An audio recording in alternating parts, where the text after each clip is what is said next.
का स्वागत है आश्रम क्लासेज आर्यवर्त पर। आज हम राजस्थान के अंतर्गत महत्वपूर्ण जो पीछे हमारी रियासत रह चुकी हैं, जैसे कि अलवर भरतपुर रियासत रह गई है, जैसलमेर रियासत रह गई है, धौलपुर रियासत रह गई है, करौली है, टोंक है, नागौर है, झुंझुनू, इनके बारे में आज महत्वपूर्ण क्वेश्चंस को जानने का प्रयास करेंगे। मित्रों, जो हमारे पिछले अध्याय हैं, पिछले जो हमारी जो सीरीज हैं, उसके अंतर्गत मैंने आपको यानी बहुत सारे क्वेश्चन पढ़ा। देखो, मैंने अपनी प्ले लिस्ट भी बना दी है। देखिए, मैंने कितने आपको बेसिक से पढ़ा। देखो, मैंने सर्वप्रथम आपको स्वान वंश के बारे में महत्वपूर्ण ऑब्जेक्टिव क्वेश्चन आपको बताए। इसके बाद मैंने आपको स्वान वंश के इन 2 पार्ट मैंने अपलोड कराए, और दूसरा इसके बाद मेवाड़ वंश के बारे में मैंने बताया। इसके बाद गुर्जर प्रतिहार वंश के बारे में भी आपको मैंने ऑब्जेक्टिव क्वेश्चन बता दिए हैं, और राजस्थान के इतिहास के प्रमुख स्रोतों के बारे में बता दिए कि राजस्थान के प्रमुख सभ्यता स्थलों के बारे में भी बता दिया है। राजस्थान के प्रमुख सभ्यता स्थल हैं, इनके बारे में मैंने महत्वपूर्ण क्वेश्चन आपको बता दिए हैं। तो आपने वो वीडियो नहीं देखे हो तो बिना देरी के आप उस प्ले लिस्ट में जाकर हमारे उस वीडियो को देख लीजिएगा, तो आपको बहुत हेल्पफुल होगी। और ये भी जो मैं आपको बता रहा हूँ, ये भी समझने में आपको बहुत काफ़ी मदद मिलेगी। तो आप बिना देरी के उन ऑब्जेक्टिव क्वेश्चंस को जान लीजिएगा, क्योंकि ये जो क्वेश्चन है ये हर एक एग्जाम में आते हैं, चाहे वो RS हो, चाहे पटवारी हो, चाहे रीट हो, चाहे कोई कांस्टेबल हो, हर एक एग्जाम में आने वाले महत्वपूर्ण क्वेश्चन है। तो बिना देरी के उन वीडियो को भी देख लीजिएगा। चलिए, आज का हमारा वीडियो स्टार्ट करते हैं। आज का मोटिवेशन देख लेते हैं। मित्रों, संघर्ष में आदमी अकेला ही होता है। जो व्यक्ति जो संघर्ष करता है उसमें आदमी अकेला ही होता है, परंतु सफलता में दुनिया उसके साथ होती है। जैसे कि आज हम वर्तमान में जो प्रोग्रेस कर रहे हैं हम अकेले, परंतु जब हम सफल हो जाएंगे, हमारी जॉब लग जाएगी, हम किसी पोस्ट पर चले जाएंगे, तो हमारे बहुत सारे मित्र बन जाएंगे, बहुत नए नए रिश्ते आ जाएंगे। तो अर्थात सफलता में तो दुनिया हमारे साथ होती है, परंतु संघर्ष में आदमी अकेला ही होता है। तो चलिए, बिना देरी की वीडियो स्टार्ट कर लेते हैं। चलिए, आज मैं भरतपुर हैं, जैसलमेर है, धौलपुर, करौली है, टोंक के, नागौर है, झुंझुनू, इनके बारे में आज मैं बताने का प्रयास करूंगा। जो ये रियासतें हैं उनके बारे में प्रश्न हालांकि बहुत कम आते हैं, परंतु इनके बारे में भी कभी कभी परीक्षा में प्रश्न आ जाते हैं, तो उनके बारे में महत्वपूर्ण क्वेश्चन बताऊंगा। इसके बाद आपकी सारी जो रियासतें हैं वो क्लियर हो जाएगी। यथार्थ में हर एक रियासत, हर एक जो मारवाड़ रियासतें हैं, यानी स्वान है, राजपूत हैं, जैसे कि सिसोदिया है, इनके बारे में मैंने जो भी बता दिए है। चलिए, आज इनके बारे में डिस्कस कर लेते हैं। राजपूताना कि किस क्षेत्र पर वरिक वंश के ने शासन किया था? वरिक वंश ने शासन किया था। वरिक वंश यानी ये वंश कौन सा है? वरिक वंश। तो वरिक वंश यानी ये है बयाना। कहाँ पर शासन किया था? बयाना। और बयाना कहाँ पर है? तो बयाना मित्रों कहाँ पर है? तो ये है भरतपुर। कहाँ पर है? तो भरतपुर है। चलिए, आगे बढ़ते हैं। अब यहाँ पे कुछ महत्वपूर्ण युद्ध बताए गए हैं। देखो, युद्ध किनके मध्य हुआ, मैं आपको प्रश्न बताऊंगा नहीं बिना, यानी मैं आपको सीधे युद्ध बता देता हूँ। तो देखो, ये खानवा का युद्ध, यानी खानवा का युद्ध कब हुआ? देखो, ये आपको युद्ध, मैंने ये जो 4 युद्ध बता रहा हूँ, ये बहुत ही इंपॉर्टेंट क्वेश्चन है। यानी हर एक युद्ध कभी कभी परीक्षा में पूछ दिया जाता है, तो ये आपको डेट से याद होना चाहिए। तो पहला युद्ध है खानवा का युद्ध। तो मित्रों, जानते हैं खानवा युद्ध किन किन मध्य हुआ था? तो ये हुआ था राणा सांगा और बाबर के मध्य हुआ था। और कब हुआ था? तो ये 17 मार्च 1500 कितना हुआ था? 1527 ईस्वी में हुआ था। और किन की विजय हुई थी? तो ये बाबर की विजय हुई थी, अर्थात यानी राणा सांगा की यहाँ पे पराजय हुई थी। इसके बाद दूसरा जो युद्ध है वो भटनेर का युद्ध है। ये कहाँ, यानी कब हुआ था? यानी ये हुआ था सादा सायल व बीकानेर के राव जैत सिंह के मध्य हुआ था। राव जैत सिंह के यानी मध्य हुआ था। और इनमें विजय किसकी हुई थी मित्रों? तो इसमें हुई थी राजा जैत सिंह की यानी विजय हुई थी।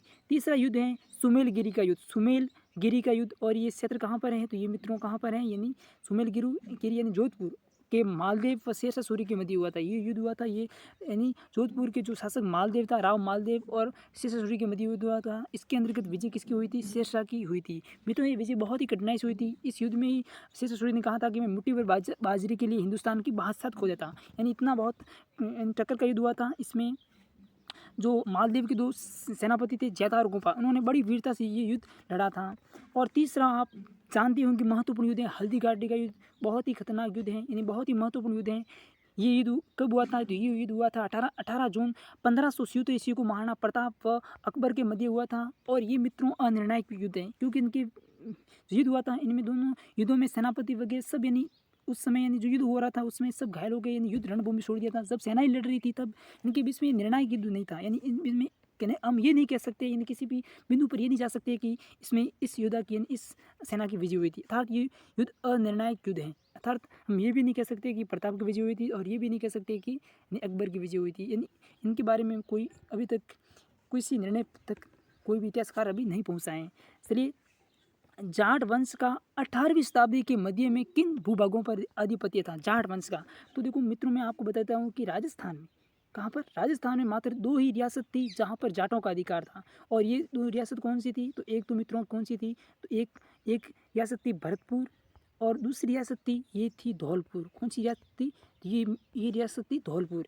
तो ये 2 ही मात्र रियासत थी राजस्थान पर जहाँ पर जाटों का आधिपत्य था, और बाकी जो 16 रियासत थी उन पर कौन था? उन पर था राजपूत। कौन थे? राजपूत। और जो एक रियासत थी आपके सामने आती है वो आती है टोंक रियासत, और जो टोंक रियासत थी उन पर किसका शासन था? तो ये था मुसलमानों का। तो आपको बेसिक समझ में आ ही गया होगा। तो भरतपुर और धौलपुर। हमारा चौथा क्वेश्चन है कि प्राचीन राजपूताना में कई राजपूत जाट मुस्लिम राज्य शामिल थे। वह मुस्लिम राज्य कहाँ पर था जिस पर नवाबों का अधिपत्य था? तो ये मित्रों टोंक था। ये एकमात्र रियासत थी, टोंक रियासत थी, जहाँ पर किस पर था, किसका अधिकार था? मुस्लिम यानी समाज के मुस्लिमों का अधिपत्य था। चलिए आगे बढ़ते हैं।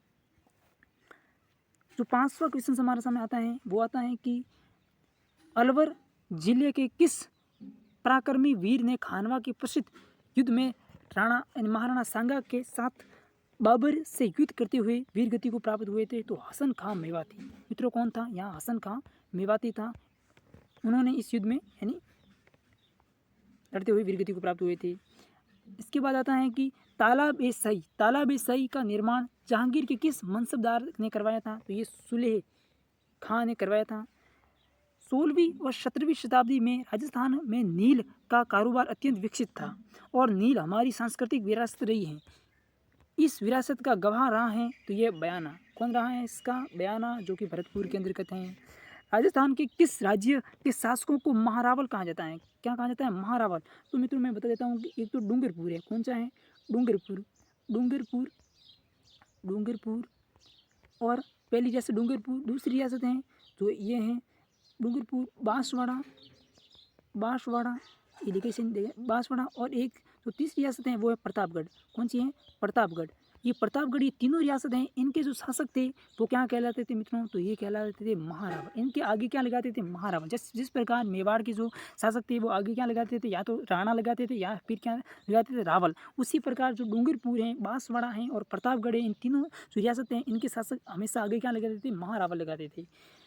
डूंगरपुर रियासत की स्थापना है वो 1197 ईस्वी में सामंत सिंह गोइल ने की थी, जो करणी सिंह का पुत्र था। डूंगरपुर की स्थापना 7वीं सदी में रावल बीर सिंह ने की थी। रावल किसने की थी? रावल बीर सिंह ने की थी। तो चलिए आज यहीं तक है। मैंने पहले भी कहते ये इतनी इंपॉर्टेंट यानी जो रियासतें नहीं हैं इनके बारे में कभी कभी परीक्षा में प्रश्न पूछ दिया जाता है।